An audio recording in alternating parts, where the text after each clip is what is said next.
was a difference. It was in the month of May.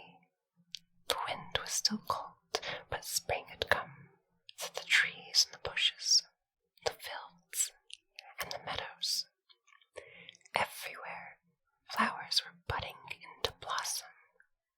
Even the hedges were alive with them. Here, spring spoke about herself. It spoke from a little apple tree, from which hung a single branch, so fresh and blooming, and fairly weighed down by a glorious mass of rosy buds, just ready to open. Now this branch knew how lovely it was, for that knowledge lies in the leaf as well as in the flesh, so it wasn't a bit surprised when one day a grand carriage stopped in the road beside it, and the young countess in the carriage said that this apple branch was the most beautiful she had ever seen. It was spring itself, in the loveliest form. So she broke off the apple branch and carried it in her own dainty hand, shading it from the sun with her silk parasol, as they drove on to her castle, in which there were lofty halls and beautifully decorated rooms. Fleecy white curtains fluttered at its open windows, and there were many shining, transparent faces, full of beautiful flowers. In one of these vases, which looked as if it were carved of new-fallen snow, she placed the apple branch among fresh green peach leaves. A lovely sight indeed. And so it happened that the apple branch grew proud, and that's quite human. All sorts of people passed through the rooms, and according to their rank, expressed their admiration in different ways. Some said too much, some said too little, and some said nothing at all. And the apple branch began to realize that there were differences in people as well as in plants. Some are used for nourishment, some are used for ornament, and some you could very well do without. Thought the apple branch. From its position at the open window, the apple branch could look down over the gardens, meadows below, and consider the differences among the flowers and plants beneath. Some were rich, some were poor, and some were very poor. Miserable, rejected plants, said the apple branch. There is a difference indeed. It's quite proper and just that distinctions should be made. Yet how unhappy they must feel, if indeed a creature like that is capable of feeling anything, as I and my equals do. But it must be that way, otherwise everybody would be treated as though they were just alike. And the apple branch looked down with especial pity on one kind of flower that grew everywhere, in meadows and ditches. They were much too common, ever to be gathered into bouquets. They could be found between the paving stones.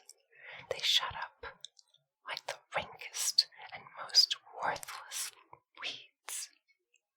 They were dandelions, but people have given them the ugly name, the devil's milk pails. Poor wretched outcasts, said the apple branch. I suppose you can't help being as common as you are and having such a vulgar name. It's the same with plants as with men. There must be a difference. A difference, repeated the sunbeam, as it kissed the apple branch, but it kissed the golden devil's milk pails too. And all the other sunbeams did the same, kissing all the flowers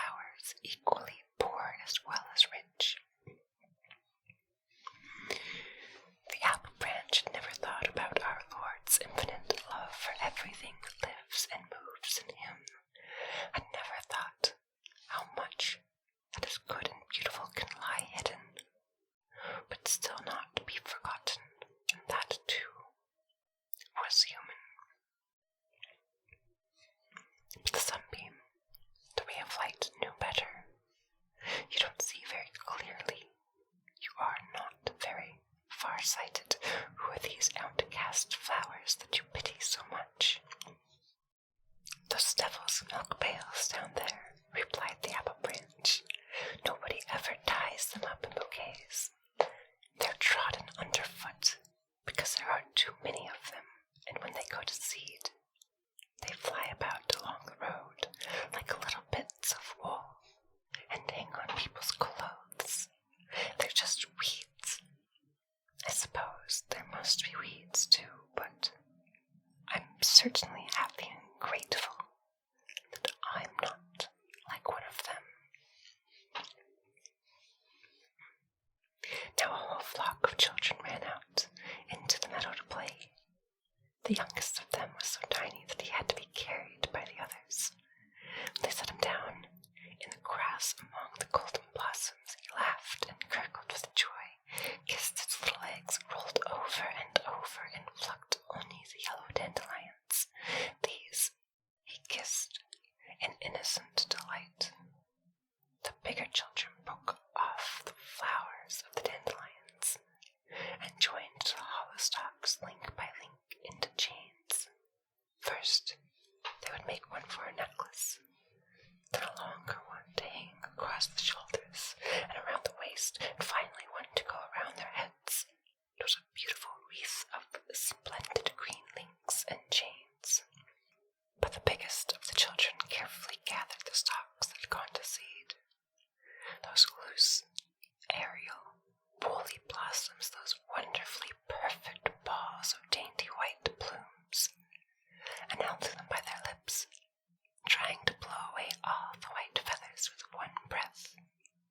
Granny had told them whoever could do that would receive new clothes before the year was out. The poor, despised dandelion was considered quite a prophet on such occasions. "Now do you see?" asked the sunbeam. "Do you see its beauty and power?" "Oh, it's all right for children," replied the apple branch. Now an old woman came into the meadow. She stooped and dug up the roots of the dandelion with a blunt knife that had lost its handle. Some of the roots she would roast instead of coffee berries. Others she would sell to the apothecary to be used as drugs. "Beauty is something higher than this," said the apple branch.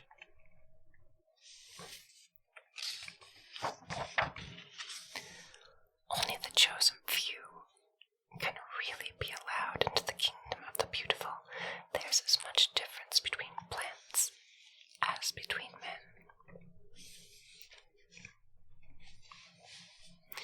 Then the sunbeam spoke of the infinite love of the Creator for all his creatures, for everything that has life, and of the equal distribution of all things in time and eternity. "That's just your opinion," replied the apple branch. Now some people came into the room, and among them was the young countess who had placed the apple branch in the transparent vase. She was carrying a flower, or whatever it was, that was protected by 3 or 4 large leaves around it, like a cap, so that no breath of air or gust of wind could injure it. She carried it more carefully and tenderly than she had the apple branch when she brought it with. She carried it more carefully and tenderly than she had the apple branch when she had brought it to the castle. Very gently she removed the leaves, and then the apple branch could see what she carried. It was a delicate feathery crown of starry seeds borne by the despised dandelion. This was what she had plucked so carefully and carried so tenderly, so that no single one of those loose, dainty, feathered arrows that rounded out its downy form should be blown away. There it was, all to perfect. With delight, she admired the beautiful form, the airy lightness,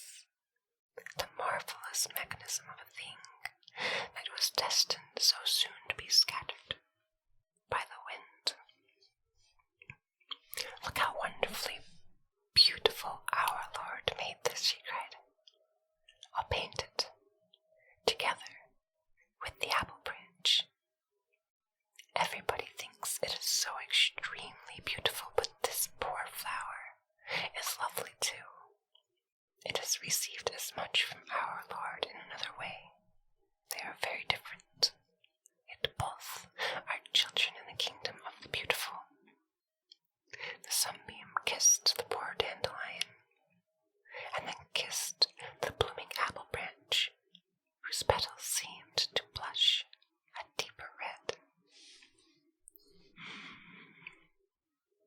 I hope you enjoyed the story, friends. Sweet dreams.